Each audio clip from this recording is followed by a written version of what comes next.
अस्सलामु अलैकुम वरहमतुल्लाहि वबरकातुहू। जहांगीर मुगल बुक रीडिंग की किताब मुताला सीरत सल्लल्लाहु अलैहि वसल्लम 21वीं सदी में की 36वीं किस्त के साथ हाजिर हूँ। नंबर 6, एतमाद मेरा ख़जाना है। आप सल्लल्लाहु अलैहि वसल्लम ने अपनी ज़ात के एक खुफिया वसफ़ को अपना ख़जाना करार दिया है। एतमाद का हासिल होना एक से ज़ायद जहतों पर इत्मीनान का बायस होता है। एतमाद की एक जहत नीयत, तवक्कुल और यकीन है। दूसरी जहत इल्म, अमल और नताइज पर मबनी होती है। तीसरी जहत ज़ात की पहचान, इंसान की पहचान और खुदा की पहचान है। चौथी जहत खुदा पर एतमाद, ज़ात पर एतमाद और इंसान पर एतमाद है। हर जहत की हर मंजिल और हर मंजिल का हासिल कलाम वो सरमाया और ख़जाना है जो हासिल हो जाए तो कमाल है। और यही वो कमाल है जो मोहम्मद मुस्तफ़ा सल्लल्लाहु अलैहि वसल्लम को हासिल हुआ और उसे उम्मत के लिए बयान किया। सरमाया ज़ाद राह है और एतमाद सरमाया है। एतमाद के हासिल हो जाने के बाद मंजिलें आसानी से अबूर हो जाती हैं। दूसरे लफ्ज़ों में एतमाद खुद बड़ी मंजिल है जिसके असूल के बाद बाकी मंजिलें आसान हो जाती हैं। नीयत, तवक्कुल और यकीन दिल की कैफियत हैं। इनसे गुजर कर एतमाद हासिल होता है। एतमाद भी एक दिली और जहनी कैफियत है, मगर ये आपके फैसलों और सरगर्मियों से अय्यां होता है। हर अमल की बुनियाद नीयत है, दूसरी बुनियाद खुदा ताला पर तवक्कुल है और तीसरी बुनियाद नतीजा है जिस पर यकीन हासिल होता है। इल्म का हासिल होना एक मंजिल है एतमाद की, मगर अमल के बगैर इल्म की पहचान मुमकिन नहीं है, जबकि अमल की कसौटी नताइज हैं। मुस्तबत नतीजा एतमाद का ज़ामिन बनता है। आप सल्लल्लाहु अलैहि वसल्लम को इल्म अता हुआ। अताई का ये अमल उसी तरह अनोखा था जैसे ईसा अलैहिस्सलाम की पैदाइश का अमल अनोखा था। जहाँ मर्दाना जसूमा का अमूमी असूल रवा नहीं रखा गया, आप सल्लल्लाहु अलैहि वसल्लम में इल्म का अमूमी असूल अलग पढ़ना रवा नहीं रखा गया और आप सल्लल्लाहु अलैहि वसल्लम को इल्म हासिल हो गया। इल्म, अमल और नताइज से आप सल्लल्लाहु अलैहि वसल्लम का एतमाद बढ़ता गया और फिर एतमाद ने आप सल्लल्लाहु अलैहि वसल्लम के लिए ख़जाना की शक्ल अख्तियार कर ली। इसी ख़जाना के असूल के बाद ज़ात की मार्फत हासिल हुई और दुनिया के मुतहर्रिक किरदार यानी इंसान के इरादों और अमल में तफावत और तत्बीक के असूलों से आगाही हुई और कुदरत कामला की कुदरत अयां हुई तो खुदा पर एतमाद बढ़ा, ज़ात पर एतमाद बढ़ा और फिर इंसान पर एतमाद बढ़ा। यही एतमाद नबूवत का सरमाया बन गया। ये वह एतमाद था जिसकी बुनियाद पर इंसान की इस्लाह, तहजीब और अब्दी और राहबरी का बेड़ा उठाया। आज भी इंसान के मुतकदगीन में बावजूद नशेब व फराज और ज़वाल मादा होने के इस नीयत, तवक्कुल, यकीन और एतमाद में कमी नहीं आई कि आप सल्लल्लाहु अलैहि वसल्लम का पैगाम ही पैगाम राहबरी और इस्लाह है और आप सल्लल्लाहु अलैहि वसल्लम ही निजात और हिंद हैं।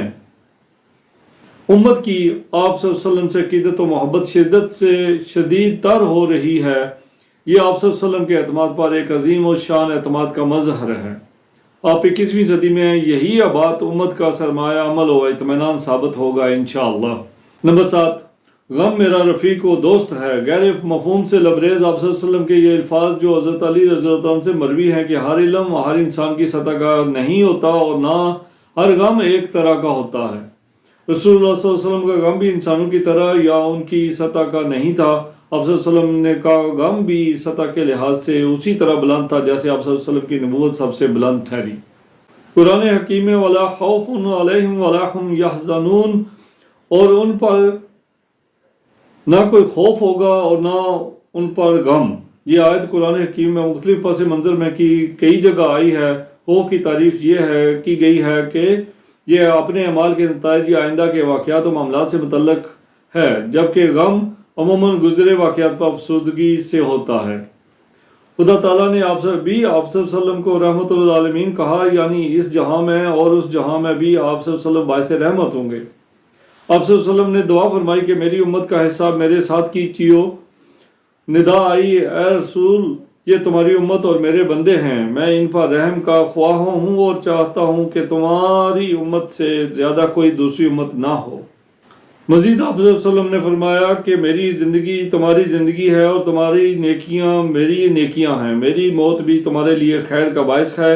अगर ज़िंदा हूँ तो तालीम खुदा दूँगा, मगर अगर मर जाऊँगा तो तुम्हारे अच्छे अमाल पर शुक्र बजा लाऊँगा और बुरे होंगे तो तालिब बख्शिश होऊंगा। मज़ीद फरमाया कि ये ना समझो कि मेरी दुआएं परहेज़गारों के लिए हैं, बल्कि मैं कबीरा गुनाह करने वालों की शफात करूँगा और दोज़ख की आग से निजात दिलाऊँगा। آپ صلی اللہ علیہ وسلم کا یہ غم ہی غم رفیق تھا۔ اگر غم کا دائرہ محض ان کے عرصہ حیات پر محیط ہوتا، یہ محض افراد امت پر، تو معاملہ اور ہوتا۔ یہ غم 21ویں صدی و مابعد کا بھی تھا۔ یہ 21ویں صدی و مابعد کے انسان کا غم بھی تھا۔ خدا تعالیٰ رحمت کا خواہاں اور آپ صلی اللہ علیہ وسلم کی امت سب سے زیادہ ہونے کا مطلب بھی یہی ہے کہ آپ صلی اللہ علیہ وسلم کا غم غم انسانیت تھا۔ علم میرا ہتھیار ہے، علم فریضہ نبوت ہے، کار نبوت علم سے جاری ہے۔ نبوت فریضہ نبوت اور کار نبوت کی اصل علم ہے۔ یہ علم نبی کو خدا تعالیٰ کی طرف سے عطا ہوتا ہے۔ نبی کا علم سارے کا سارا خدائی ہوتا ہے جو وہی کیا جاتا ہے۔ علم کا مبدا اول اور اظہار خدا آخر خدا سے وابستہ ہے۔ خدا سے زیادہ علم والا کوئی نہیں ہے۔ خدا کی خدائی علم پر ہے۔ کن کا راز علم سے وابستہ ہے۔ کن سے ہر شے کی تخلیق ہوئی، ہر شے میں علم رکھا گیا۔ خدا علم ہے اور علم خدا ہے۔ خدا علم و حکمت والا ہے۔ خدا نے علم و حکمت کو راز کن تک رسائی کا خزینہ بنایا۔ علم و حکمت کا خزینہ انسان کو دیا، مگر دنیا میں تھوڑا تھوڑا اور وقفے وقفے سے دیا۔ یہی حکمت ہے۔ نہ انسان یکدم علم کا بوجھ سنبھال سکتا ہے اور نہ انسانیت۔ اسی لیے انبیاء کو مخصوص اور طاقتور نورانی قوت دے کر علم دیا جاتا رہا ہے۔ اسی لیے آپ صلی اللہ علیہ وسلم نے علم کو اپنا ہتھیار قرار دیا ہے۔ علم کا مادہ تخلیق انسانی میں رکھ دیا تھا، جو اپنے ارتقاء کے سفر میں 21ویں صدی تک پہنچا ہے۔ وَعَلَّمَ آدَمَ أَسْمَاءَ كُلَّهَا کا مطلب یہی ہے کہ انسان کی فطرت میں علم کا مادہ رکھ دیا گیا، اور یہ کہ وَنُفِخَ فِيهِ مِن رُوحِهِ اور الروح من امر ربی سے اس بات کی تائید ہوتی ہے۔ آپ صلی اللہ علیہ وسلم نے علم پر مسلسل زور رکھا۔ قرآن پاک میں مختلف احتیاطی صورتوں میں 778 مرتبہ لفظ علم آیا ہے۔ آدم علیہ السلام کو علم سکھایا اور علم کا یہ ارتقاء انبیاء سے بتدریج آپ صلی اللہ علیہ وسلم تک پہنچا، اور اس علم سے بتدریج جو انسان کو شعور ملا وہ بھی آپ صلی اللہ علیہ وسلم کے زمانہ تک پہنچا۔ آپ صلی اللہ علیہ وسلم نے اپنی نبوت کا اسے ہتھیار قرار دے کر امت کو پیغام دیا۔ یوں آج انسانیت ایک وسیع علم اور وسیع شعور سے 21ویں صدی میں داخل ہو گئی ہے، مگر کار نبوت محمد صلی اللہ علیہ وسلم کو باقی رہنا ہے، باعزت رہنا ہے، باغیرت رہنا ہے۔ امت کو باقی رہنا ہے تو یہ سمجھنا ہوگا کہ علم انسانی فطرت کا حصہ ہے جو ایجاد ہو چکا ہے اور ہو رہا ہے۔ سب خدا کی منشا و مرضی سے ہوا ہے۔ علم جس قدر بھی دنیا میں موجود ہے، خدا سے بغاوت کا نتیجہ نہیں ہے۔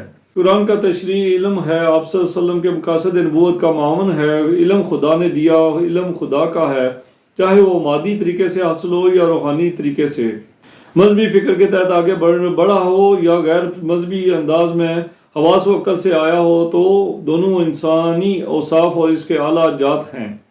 وجدان حواس و عقل سے آگے کا ہتھیار ہے، وہی خدا کی ہے، مگر اس سے علم کا اخذ و حصول کا اختیار بھی انسان کو دیا ہے۔ 21ویں صدی میں طبیعیات، حیاتیات اور نفسیات کے علم کا میدان سج گیا ہے۔ اب کی بار یہ قوموں سے اٹھ کر گلوبل یعنی آفاقی ازم کی سطح پر آگے بڑھے گا۔ امت پر جو فرض ہے اسے اپنا حصہ ادا کرنا ہوگا۔ آپ صلی اللہ علیہ وسلم کے پیغام علم کو شعور کی مزید ترقی کے لیے بروئے کار لانا ہوگا۔ نمبر 9، صبر میرا لباس ہے۔ آپ صلی اللہ علیہ وسلم کی عملی زندگی بھی صبر کی پیکر تھی، اور امت پر بھی یہی زور دیا اور اسے کامیابی کی کنجی قرار دیا، اور یہ کہ واللہ مع الصابرین، خدا صابرین کے ساتھ ہے۔ صبر نصف ایمان ہے، روزہ نصف ایمان ہے۔ آپ صلی اللہ علیہ وسلم کا صبر کو اپنا لباس قرار دینا امت کو یہ پیغام ہے کہ آگے بڑھنے کے لیے صبر سے ملبوس ہونا کامیابی کی شرط ہے۔ صبر کے معاملے میں اس وقت امت کا رویہ انفرادی و اجتماعی دونوں سطحوں پر آپ صلی اللہ علیہ وسلم کے پیغام کے مطابق نہیں ہے۔ اسے دو پہلوؤں سے آگے دیکھیں تو اول، مسلمان جذباتی واقع ہوا ہے۔ جذبات آپ صلی اللہ علیہ وسلم کے بھی تھے، مگر انہوں نے جذبات پر مقصد کی خاطر قابو پایا۔ آپ صلی اللہ علیہ وسلم نے پوری زندگی میں جذباتی اقدامات سے گریز کیا۔ جذبات و عزم انسانی جوہر ہے، جبکہ مقصد اولین ترجیح ہوتا ہے۔ مقصد کے حصول کے لیے جذبات کو قابو رکھنا ہی حکمت ہے۔ دوسری قوم میں جذبات پر قابو رکھ کر حکمت عملی ترتیب دی جاتی ہے اور کامیابی بھی حاصل کرتے ہیں۔ آج کے لیے اتنا، اگلی قسط کے ساتھ دوبارہ حاضر ہوں گا۔ جن ویورز نے میرا چینل سبسکرائب نہیں کیا وہ سبسکرائب کر دیں اور بیل آئیکن بھی دبا دیں تاکہ ان کو ہر آنے والی ویڈیو بر وقت میسر ہو سکے۔ والسلام۔